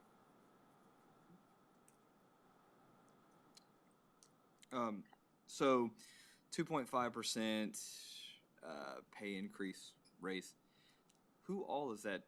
Could you tell me who all that covers? That's all of our salary scales outside of, now the teacher salary scale, we have a few other, we call it our certified staff. We have some other positions that are on the teacher pay scale that are professional salary type positions. But the other scales are in that second category, which can be like bus drivers, cafeteria, all the support type positions, the administrative pay scales. It's everything else, everybody, all the other pay scales that someone's paid on other than the teacher pay scale. Do we, for our, say our higher, have we ever looked at, if you have a higher income earner in the district, a 2.5% increase is way more substantial for them than, say, a school bus driver, right? So have we looked at, like, is there some kind of cap? Is there a scale, or is it just gonna stay a solid 2.5%? We have never, as a district, we have never applied a different percentage. It's been sort of part of our culture here, is that we also don't ever do a higher percentage on those pay scales than we do for teachers. The teacher pay scale drives it, and then we follow suit with the other pay scales. So we would never go the other way either, but we never don't treat all of our employee groups consistently. Okay. We never have before. Right. In this district. Next question is, last year, going through the budget, we, one of the main focuses I thought was so great was what Ms. Husted brought to us with the coach stipends, and we found out that it had been so long since we had increased that. So one of the questions I asked is, hey, what are some other areas where we've just let go, and so that was going to be super important for me, like last year. So what other areas, like seeing where we haven't increased something since 2009? You know, do we have any other areas where we're seeing that kind of deficit in a change? Let me look into that and let me report back to you on that. Yeah, the priorities for this district have always been about the classrooms. Mhm. So the top priorities have always been about pay for all employees currently here before we add a lot of other people, and other support that the teachers needed in the classrooms. So we have always been reluctant to include a lot of other new costs related to other department needs.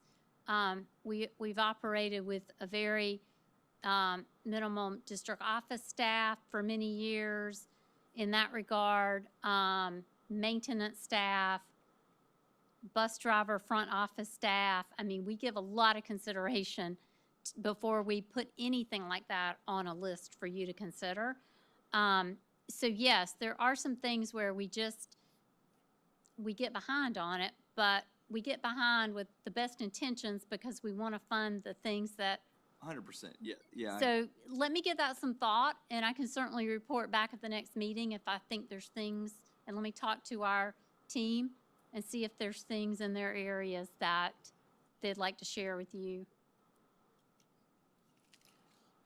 Just for clarification, there is no vote tonight whatsoever. This isn't Correct. even officially a first reading or anything, Yeah. because it's just a discussion point tonight on things that we want her to Yeah. do some additional research on or bring additional Yes. ideas and things like that, right? I'm going to be a little bit all over the place, but Sure. What's new? yeah, exactly. But appreciate the work of everybody. There are so many people in this room that I know have poured over this so many times, Yes. including you. So appreciate the effort that's gone into making this work. I'm always going to be a proponent of don't leave money on the table, right? Especially where there's needs. But in particular, so a couple quick questions. The tuition increase, that's inclusive of the money that we're getting from employees that are paying to have their children come in from across district? From Correct. outside of district? So that will be a new piece that's going to go into it. It's also non-employed children. By South Carolina law, if a family owns property in Fort Mill and in their child's name, they are eligible to pay tuition and attend schools here, and it's tuition-based. And so we see that number kind of going down every year because we've had some of those children. Number of since they were students. Number of students. They've been in elementary school and now they're graduating. But we will next year also have the additional component of now our employees paying a small amount if they live outside the district and coming in, correct? Okay. You said you were going to come back and talk about the district webmaster position. Yes. So- So we had a lot of discussion about that one because that kind of falls in that category that I just mentioned about a position that's more housed centrally. And we like to make sure we really feel like that's a priority, and we really do. And so what that has to do with is, and I went to Mr. Spittle and Mr. Birkin helped me with some of this because they both requested this position and feel like it's very critical. But in April of 2024, the U.S. Department of Justice published updated ADA Title II regulations that are going to require a lot more adherence for accessibility standards to our web content. So it has to do with speech ability on things posted on the website, searchability, and things like that. And now we currently just have someone who, this is I hate to say a side responsibility at the school. Someone has been assigned and agreed to handle being their school webmaster. So we have a lot of inconsistency across the district, but we just don't have someone who can focus on making sure that we're in compliance with these standards. And that's why the two of them feel like this is really important going forward for us. Please.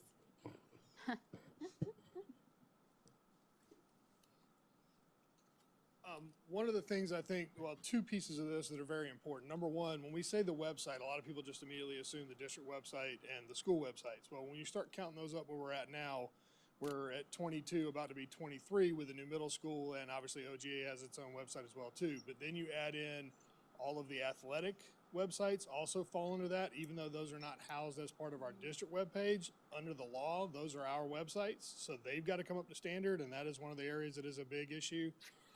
Outside pages like student nutrition, transportation's extra pages, the extra teacher pages, those things that are Google sites, all of that stuff also falls underneath this umbrella. And to Ms. Pratt's point about, touching students in a classroom, if you think about it, our websites are the main access point for our parents for forms, information, like I said, information about student nutrition, filling out everything they need for their sports ability, all of that stuff. So there's a huge piece of this. that does touch those kids in the classroom and make sure that they have the information and stuff they need to do that. So that's another key part of this particular role. Do booster clubs and parent organizations fall under that as well? No, because those are owned, they're separate entities, as long as it is their site that they are working through. Now, if they are performing some of those duties, like making sure that students have the access to go get their physicals and things like that, which we're doing on our athletic sites, it could be questionable, but generally those don't fall underneath us because those are outside entities that operate independent of the district. With their own But there's still a lot of that too. One of the big areas that is a main concern is PDFs, and we use a lot of PDFs. Those have to be done very specifically to be accessible for all the different screen readers and all those different types of things, as well as a lot of the graphics and things that our schools use. We use a lot of great pictures, and we use a lot of informational graphics and things like that. There's a lot on the back end that is really further down the skill set that this position will be able to devote more time to it. Right now, we've been doing it with our staff in the office, but as we've expanded and the volume is expanded, it is getting to the point where it is a full-time position to be able to manage it. There'll be some additional duties with this person too, that we're gonna have them come in and start providing more training to our school-based webmasters and be their, on-call assistants on a regular basis. So there's other parts and pieces that'll be included in that too to expand that rollout. Thank you. Thrilled to see the testing coordinator for the high schools on there for the counseling departments and the administrators. I think that's a huge thing. Is that going to be an admin level position on the salary schedule or a teaching level position? How does that fall? I think we said on the teacher pay Like a scale. teacher plus? Mhm. Okay. Yes. I couldn't agree more with a lot of the comments being made about early childhood. I would love to see those first two lines of priority 5 be bumped up a couple priorities. The impact that a program like that could make, or just adding 2 classrooms, the long-term impact of that is just incredible. So happy to see that in the budget.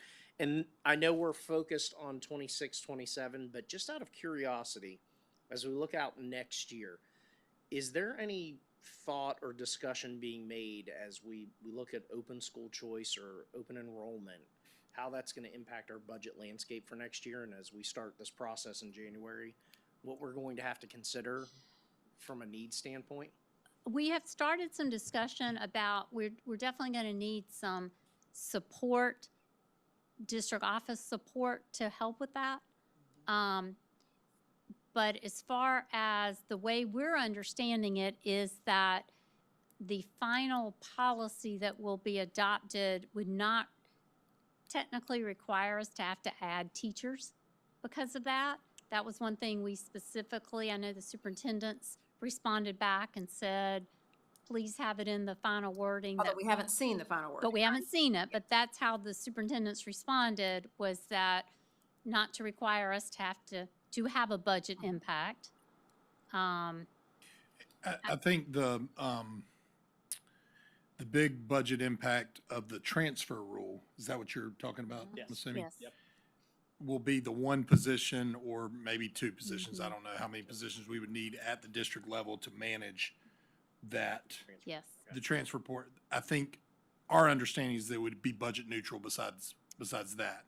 Now, how we lay that out with maybe school choice, maybe some type of programs, now that would be some type of budget expense because you're adding programs that would obviously cost money. So that would be something we would have to discuss, but I would think that would be more Correct. 2-3 years down the line. So we're starting to discuss that, Yes. That's all I got. Thank you. okay? Just a couple of things that I was looking through. It seems to be consistent with sort of a 60-40 split between state and local.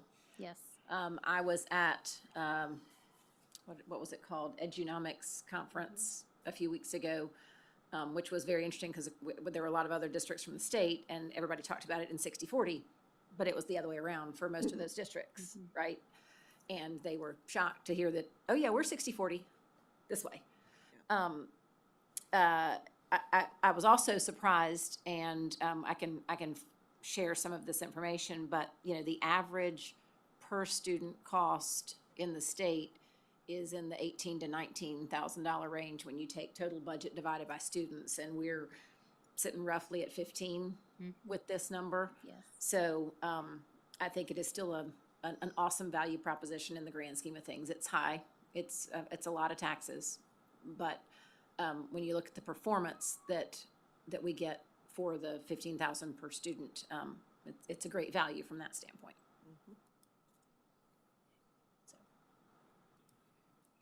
All right, so a Okay. couple follow-ups. We'll discuss Yes. it again, I'm guessing, every meeting between now and Yes, whenever we can finally have vote. it on the agenda for the next two meetings, and then the plan would be to have the public hearing at your June first meeting, and then have the request for the approval of the final budget that evening as well. So we'll plan to have it on the agenda the next two meetings. I don't know if I will have any additional state revenue information. Right. But we'll continue to look at where we are on tax collections during that time, as well as if you continue to review, if you have any additional questions or concerns or would like us to run any analysis, we'd be glad to do that as well. So, okay, thank All you. right, thank you. All right, now we're going to move to some action items, some things that we've been talking about. And the first one, I believe Mr. Burke is going to come up and talk about the dreaded makeup days for the 2 days that Flint Hill Elementary was not able to be open. Good evening. As we spoke at the last board meeting, we talked about where we were at with the missed time on March 5th and 6th for Flint Hill Elementary School. We presented a plan to you at that point, and in that discussion, we were asked to go back and do some more talking with our State Department, talking with other individuals, our legislators. We have gone through that process. Unfortunately, through that process, we have still come to the same end of this, that the time will need to be made up. However, we do have a different plan we want to talk about tonight, because we did get some more information in those conversations. What we would like to look at doing, we are going to continue to recommend the April 25th Saturday asynchronous e-learning day for Flint Hill Elementary students. As we talked before, we have 5 days that are allotted to us underneath the e-learning law.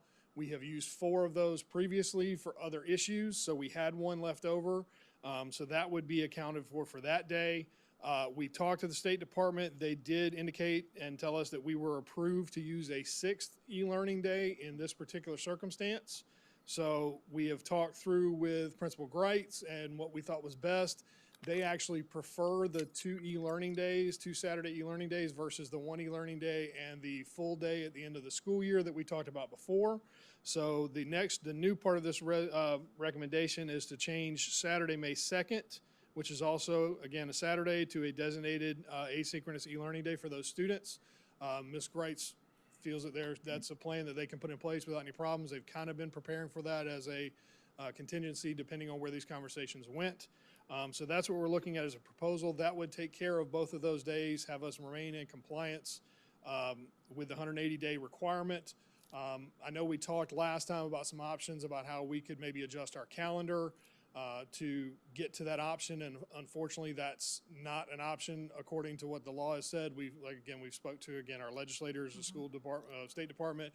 I know that Superintendent Young even spoke to Superintendent Weaver about this as well too. And where it breaks down to, and part of this is that the law has been pieced together over the years. So there's a first part of the law that talks about forgiving days that we've discussed before, says that you must make up 3 or be out of days before days can be waived. There is another part of that law that went into effect, I think it was 2014 or 2015, that says on that one, there is no or. It says that you must make up 3 days, or you must alter your school day to make up the time if you're out of days before the board can forgive days. So there's a little bit of a contradictory statements in there, but that's where the determination comes through on that.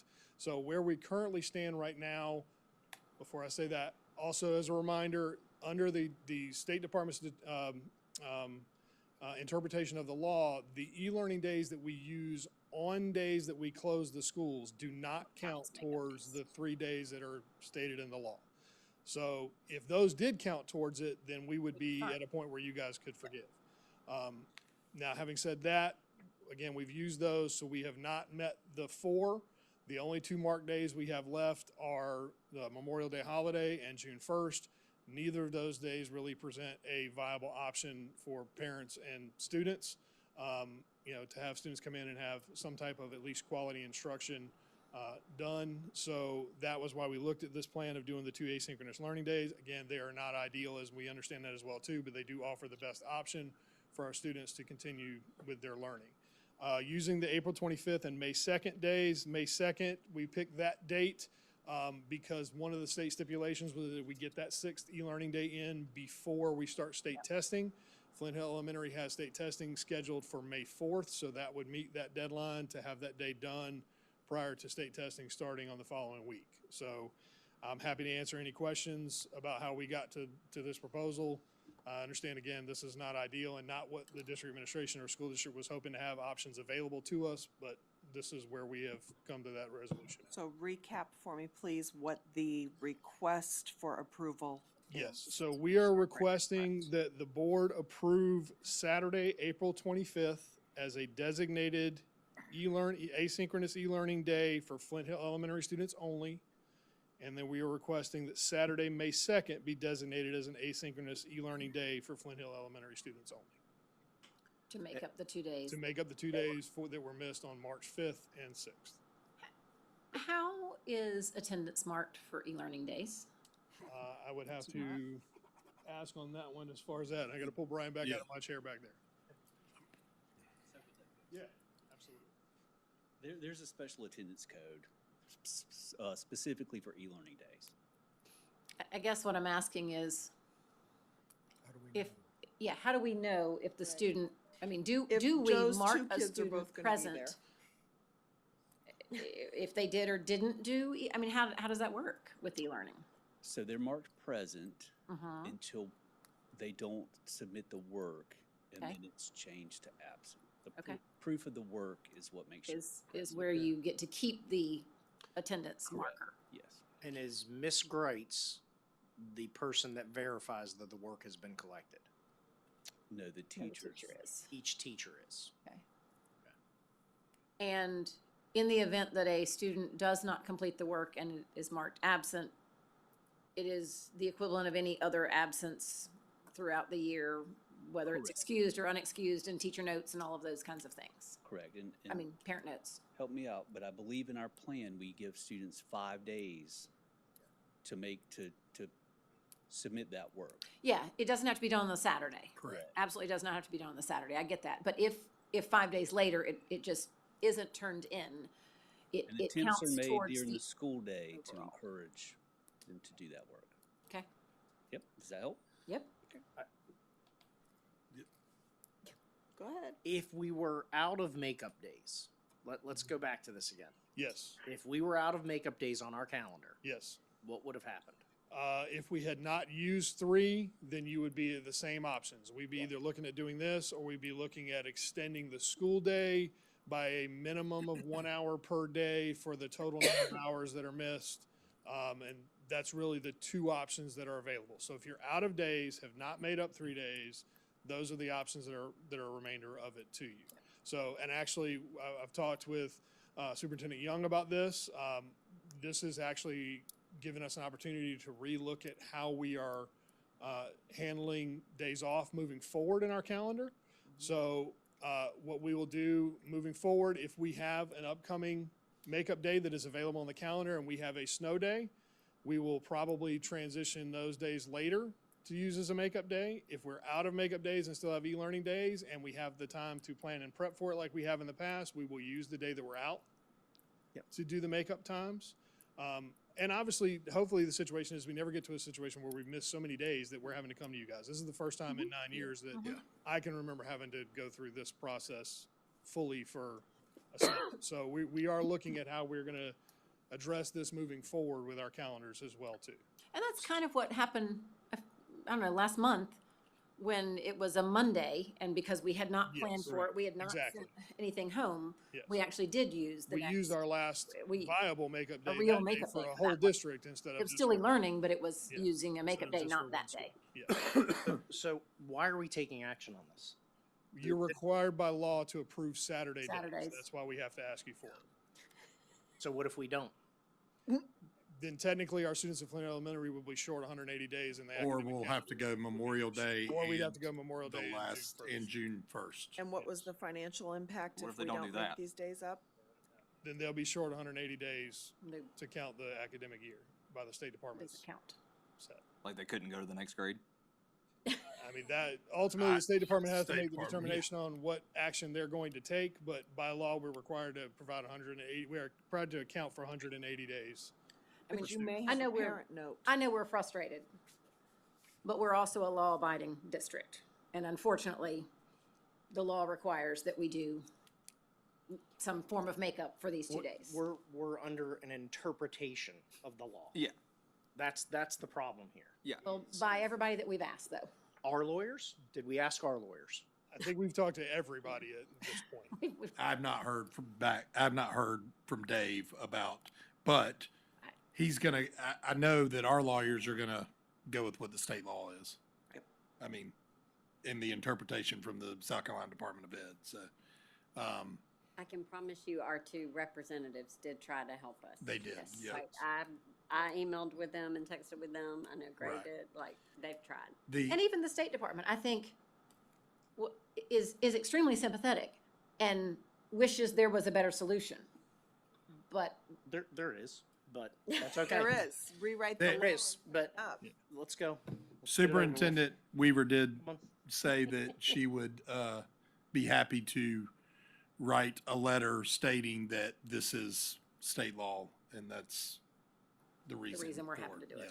And it could be that this is an impetus to talk more with our legislators about cleaning up this law and getting this addressed, because the three pieces of this law are spanned over 20-something years at different points and came in, independent of each other. So I think that is another opportunity to have a discussion with our legislators about, it's time to revisit this now that we now have that we these have new e-learning, programs. something different. We need to clean this up. Something fresh legislators should work on. With that, I'd like to make a motion that we accept the recommendation of the administration to name Saturday, April 25th as an asynchronous e-learning day and Saturday, May 2nd as an asynchronous e-learning day that affects only Flint Hill Elementary students for the days missed previously. Second. Under protest. We have a That was the motion, worst second ever. we have a motion and a second to designate April 25th and May 2nd as asynchronous learning makeup days for Flint Hill Elementary. Any further discussion? All those in favor signify by saying aye. Aye.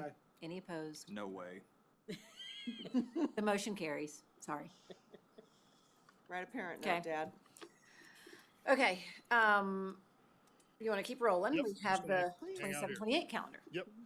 We presented the calendar to you at the last board meeting as well. Again, we are looking at 27, 28. So 2 school years out, we are getting back to staying 2 years out with our calendars as we try to do on a regular basis. I'll go back over some of the quick key points on this one. Again, it's a balanced 90-90 semester. We begin the school year on the 2nd of August with students. Teachers come back the last week of July. We end on the 25th, which is a Thursday, and then the 26th would be the final teacher workday of the year. We would also target that for our graduation date as well too. We have the built-in October week and February week for the breaks that we've put in this new modified year-round calendar. And then we have our standard breaks at winter, Thanksgiving, and again, spring break is going to fall, I believe, the week prior to Easter in this particular calendar, just because it falls so late in the year. When it falls late, we put it before. It falls early, we try to put it after to keep those balance between how many weeks off we have in between breaks. We are still waiting on one piece, obviously, from Mr. Olinger about whether or not we're going to have the staggered start again for kindergarten. We'll wait to hear approval on that. So that would be one change that would go in that wouldn't require us to come back to you, but that's something we do look at each year. So it's not listed on there currently. But other than that, it's pretty much the same calendar that we've talked about at the last meeting, with no changes to it on that side. So I'm happy to answer any questions before we ask for approval. Would you recommend any changes to it based on the conversation we just had? No, because That's the way we'll handle we things. made those changes already. If you'll notice, there's only 3 identified days. We do not have May 25th and 26th anymore, which, I'm sorry, May 29th, which is Memorial Day in that year. That is not marked. The teacher workday, the day after the end of the school year, is not a marked day anymore. We do have 3 days, 1 in the early semester in October and 2 in the second semester in February and March. And again, I think we're going to continue to look at how we address makeup days and try to fit what's going to work best for the schedule for our students working through this. So we may see And/or some get student. legislative changes to Yes. clear. And again, obviously, we hope that we can go another, what was it, 5 years before we had a real snow day. So we would hope we can do that again too. That would be very nice, to not have to have those issues. Don't say those things out loud. I'll knock on wood. There we go. You just invite that to happen. Yes. But yeah, we did try to account for that in this calendar. Okay. I'd like to make a motion that we accept the recommendation of the administration to approve the 2027-2028 academic school year calendar as proposed. Second. Motion is second for the proposed 27-28 school year. Any further discussion? Looks great. All those in favor signify by saying aye. Aye. Any opposed? Motion carries. Thank you.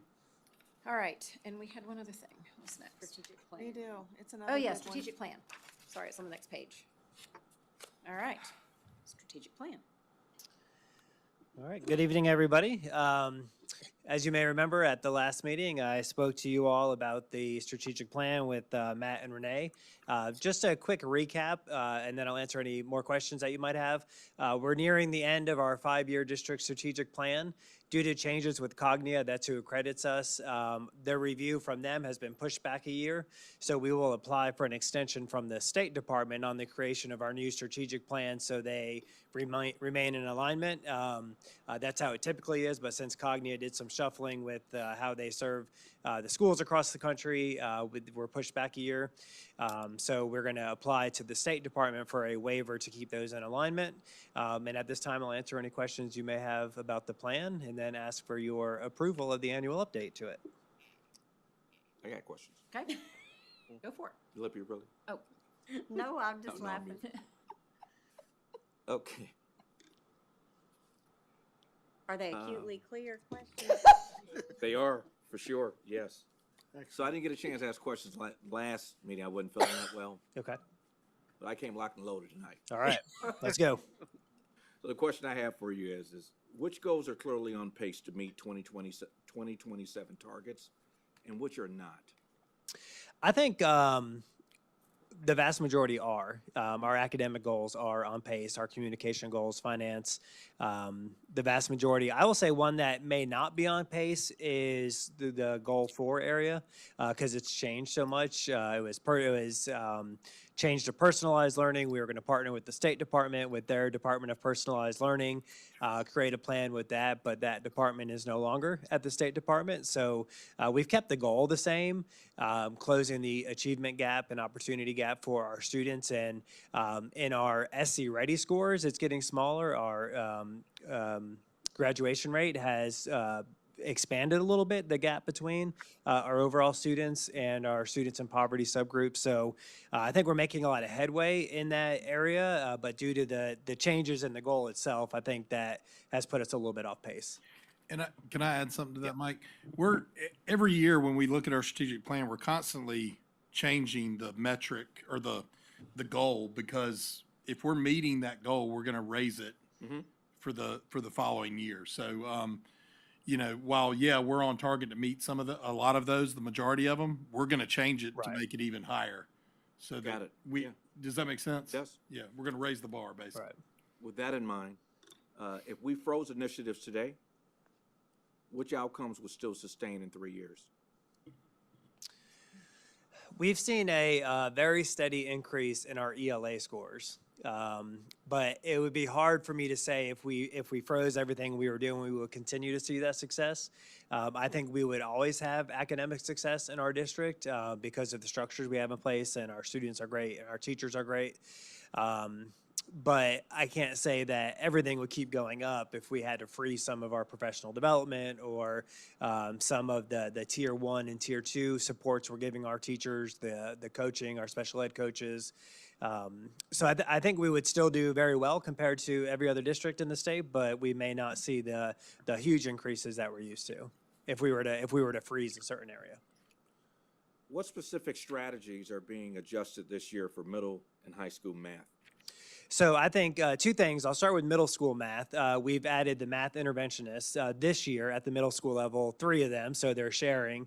But we hope to, or we are expanding that for next year to have a math interventionist at every school at the middle level. And I talked earlier about the increases that we saw. And I think the greatest example is at Banks Trail. They had an interventionist, a Title I interventionist 2 years ago, and they saw an 8% increase in their math scores.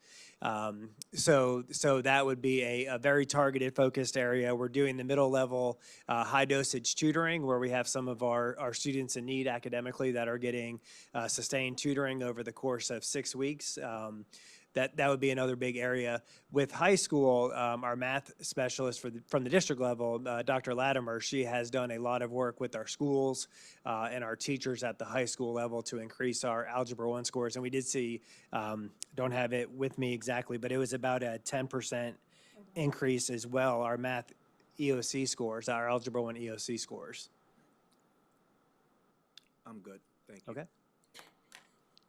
Purely for curiosity's sake and I guess discussion, how do we share the importance with our families of the parent surveys to have a higher and better result that more aligns with the strategic goals and plans that we work on so hard? So the hard part, the easier part with our students and teachers, they're kind of a captive audience. So we get them to complete their surveys.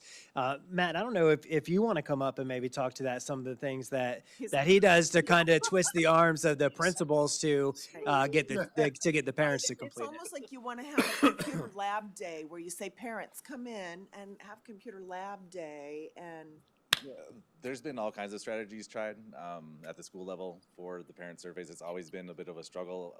Our goal that we push, and I've emailed a lot of different ways to get the word out about this, but 20% is really the goal for any outside external stakeholder group to come back in kind of the survey best practice world. 80% internal stakeholders and 20% external stakeholders is what we really shoot for. So in the past, we've neared that. On the last report card, I believe we're at about 1,300 participants, which is about 17 or 18%. Right. So we're close to that again this year. Our numbers are a little bit down, but it is a struggle. Honestly, just, schools are really looking for ways to increase involvement, but they are sending it out. We've sent out multiple email blasts and social media blasts out to our families through the district level, but also schools are putting it in newsletters. Principals are emailing it out to their stakeholders. It's just a difficult thing to get people to take the time to fill that out. Sure. Schools are doing better than others, so I do have principals that are asking me what those schools are doing, and they're kind of communicating and seeing if there's strategies that they have in place. I do know that there's some principals that have had some opportunities for parents to come into school and fill it out, just like you were saying, have like a little station, a computer set up where they can come in and fill it out at the school level. But really it's just getting the word out of the importance of it and really valuing that feedback and parents knowing that we do take their feedback and make changes based on that. So I feel like if that's a known thing, then we might get more participation. Sorry, I should probably know this, but the parent survey, is that grade specific as well? Is it what? Is it grade specific? Oh, no. It's all grades. Any parent can fill it out. And really students grade specific. Yes, students are grades 3 through 11. Okay. 12th graders have the opportunity to take it, but they don't count in the accountability metrics. Their surveys, Where do you see the biggest response in what grade level? Like, what was that? Sorry. Like, so you got third through 12th. Mm-hmm. So where do you see a bigger in elementary, middle, or high school as far as your response goes? It's pretty even across the board. Again, it's a captive audience, so I think we're we have to hit an 80% threshold. That's the mandate from the state for student and teacher surveys. So we're right around 90 to 95% at just about every school. Some high schools are a little bit lower, but I Were think- you asking parents or? Yeah, But on the Matt, parent side, I would assume Parent it's. side. Oh, parent side. Yeah. I think elementary schools are Guaranteed. definitely. Because they're used to checking the backpack and looking Right. for the things that's due that I've got to sign today, I'm right? like, if I I'm mean, going to a parent-teacher conference, I'm just sliding that right across the table. Hey, while we're here. The problem is it doesn't come out till like Spring. spring. It's late February. Yeah. Yeah. But That's it's a true. long window, and you know we've just tried to get that communication out there as much as we can. But I don't know, it's been a struggle consistently since I've been in this. At an athletic event. I get a lot of text Mhm. from my school. I get the phone calls. I definitely see the emails. So it's definitely not a lack of trying. Yes, yes. They'd lose their mind. Any other questions? Any other questions for Dr. Wakesness on the strategic plan? Thank you. Thank you. Right. I'd like to make a motion that we accept the recommendation of the administration to update our strategic plan and submit to the State Department as required by law. Second. Motion is second to update and submit our strategic plan. All those in favor signify by saying aye. Aye. Any opposed?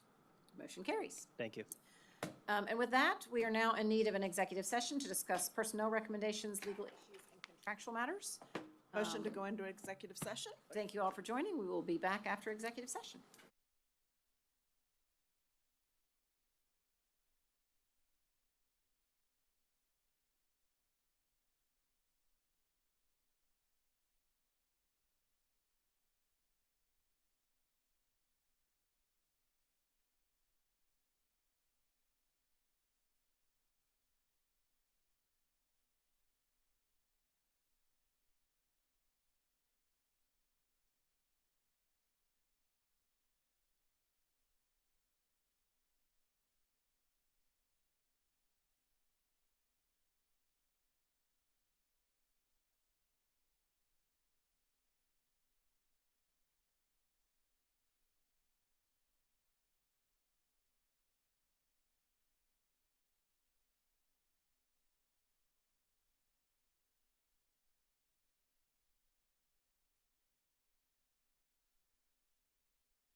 Motion to return to public session?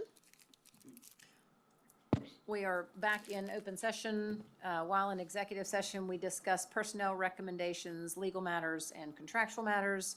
I believe we have one action item that we need to resolve. I'd like to make a motion that we accept the recommendation of the administration to approve 15 replacement positions, certified positions. Second? Motion and a second to approve 15 replacement positions. All those in favor signify by saying aye. Aye. Any opposed?